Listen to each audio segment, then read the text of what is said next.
Hey friends!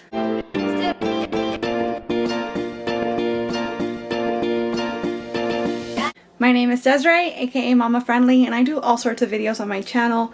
Cooking videos, vlogs, hauls, Disney content, a little bit of everything. So if any of that sounds like fun to you, I hope you'll subscribe and join me on my YouTube adventure. Halloween is freshly behind us, and if you're like me, you've got a bunch of candy left over. Now you could just spend the next couple of weeks munching on all this candy, and that's perfectly acceptable. But in case you want to get a little bit creative with your leftovers, I'm going to try to make some gluten-free monster cookies today using my leftover Halloween candy. I recommend using chocolatey type based candy for this. I don't think it would go very well with, like, say, Starburst and Twizzlers, for example, but I'm going to be using Unreal chocolate, No Way chocolate. There's also Lindt bars that are gluten-free and dairy-free. This whole recipe is going to be gluten-free and dairy-free, by the way, because that's how I eat. So there's all sorts of options these days for really yummy, allergy-friendly chocolates. I'm going to have some linked in the description box below in case you have a harder time finding them in stores. You could get them on Amazon. But this should be a pretty easy way to use up some candy and give some variety to whatever you have left over. I also have a whole playlist of Halloween-themed recipes. I'm going to have that linked in the description box as well. So of course we're going to begin with our ingredients. We're going to need 1/3 cup of melted coconut oil, 1/2 cup of maple syrup, that's going to be the only sweetener we use, 3/4 cup of no added sugar, natural drippy peanut butter. I didn't get like the natural stuff. The label says natural, but it does have other things in it besides peanut. Hopefully it still works. 1 large egg, 1 teaspoon of pure vanilla extract, 1/2 teaspoon of baking soda, 2 cups of quick cooking oats. I made sure to get ones that were labeled gluten-free because although oats are normally gluten-free just naturally, there's a really high chance of cross-contamination in the harvesting process. So I only ever get oats that are explicitly labeled gluten-free. 1/2 cup of hard-shelled candies, so M&Ms or the equivalent. I'm using Choco No-Nos from No Way, and I will have these linked down below. And lastly, 1/2 cup of chopped leftover candy bars or chocolate chips. So I've got some Unreal candies here. These are like peanut M&Ms, and I'm not going to use these in the cookies, but they were just really good, so I wanted to tell you guys about them. I am going to be using these in the cookies, though. The thing about Unreal brand is that you do have to read the labels because some of them do contain milk. These two that I'm showing you do not. They are completely gluten and dairy free. But just keep that in mind. You don't want to just grab any old thing off the shelf just because it says Unreal on it. It doesn't necessarily mean it's allergy friendly. No Way candies, though, those are all 100% gluten and vegan, dairy free, etc. And lastly, I have a couple of leftover Twix. I showed you guys how to make these, I believe, a couple weeks ago on the channel, so I'll have that video linked in the description box and also up in the corner. I'm gonna chop these up, and if I didn't have enough candy to make up the 1/2 cup that I need for the recipe, then I would be using Enjoy Life brand chocolate chips to make up the difference. So I've got a bowl here, and I am going to be using my hand mixer for this today, just to make it a little easier for myself. In goes my 1/3 cup of melted coconut oil. I should let you guys know that I have my oven already preheated at 350 degrees Fahrenheit, and I've also got a baking sheet lined with parchment paper ready to go. To this now, I'm going to add 1/2 cup of my maple syrup. It does seem like a lot, but this is the only sweetener we're getting besides the candies in the whole recipe, so there's that. Next we need 3/4 cup of our peanut butter. It's using the same little measuring cup for everything, which is very convenient. Okay, that's our 3/4 cup right there. Next we're going to put in our egg and our vanilla extract.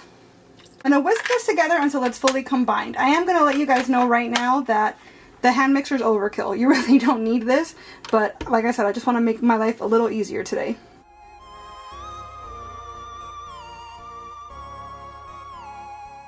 That's nice and uniform, smelling lovely. Next thing I want to do is stir in my baking soda. So that was a 1/2 teaspoon, if I'm not mistaken, yes. And that's exactly the little measuring spoon I pulled out, so that worked out very nicely. I'm going to put in my 2 cups of quick cooking, gluten-free rolled oats. Make sure that the ones you're buying say all of these things, particularly if gluten-free is important to you, but the quick cooking and the rolled oats aspect are both things that are going to severely impact the texture of the final product. So you want to make sure you're buying the right thing.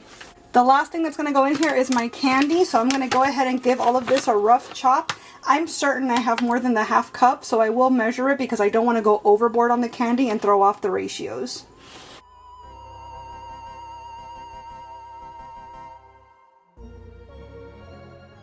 I've got a little more than a half cup of chocolate right there.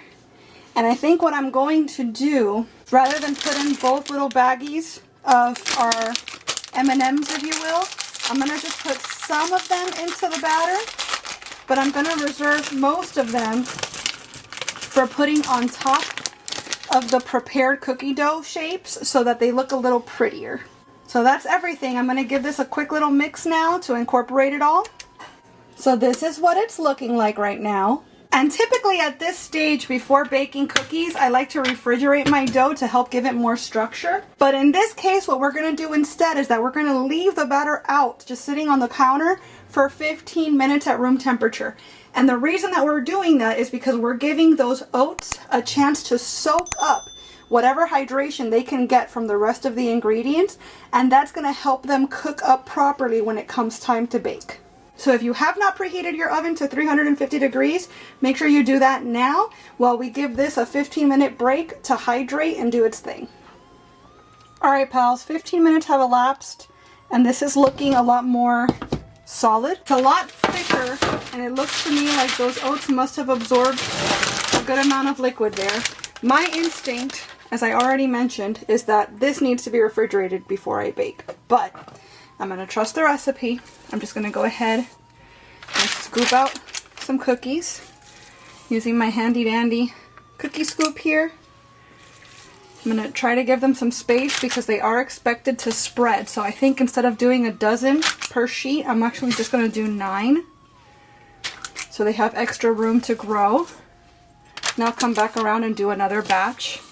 That also gives me the opportunity to refrigerate the dough in case it turns out that that's recommended or that that's indicated here. So now that the cookies are shaped, I'm going to come back around with my little M&M type situations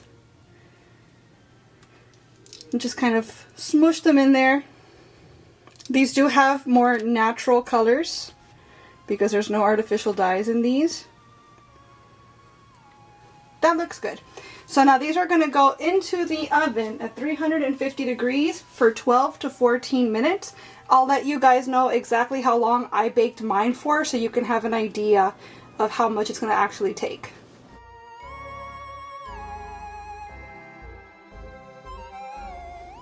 Okay, so they baked for 14 minutes and they look properly done. The outer bit is a little darker, but the whole cookie got golden brown and it just looks visibly done. They did spread a bit, but not a bunch. I probably could have easily fit the dozen cookies on the tray without any issue of them spreading or running together. They're still quite soft at this point, so if you're bothered by the fact that they're not perfectly round, now would be a good time to do the little cup trick, or even take like a butter knife and kind of shift them into whatever shape you like. I don't mind so much. It's gonna naturally have odd shapes to them because of the oats and because of the differently shaped candies inside. However, because they're so delicate right now, I think I'm going to let them rest on the sheet for 10-15 minutes before I try to move them. I'm going to give them a chance to like finish solidifying and firming up because I feel like if I tried to pick them up now, they might just fall apart. They look good though. I think that the 14 minutes at 350 is the perfect bake time. Okay, they've had 15 minutes to cool. I'm feeling pretty good about moving them now. Yep, they're perfect.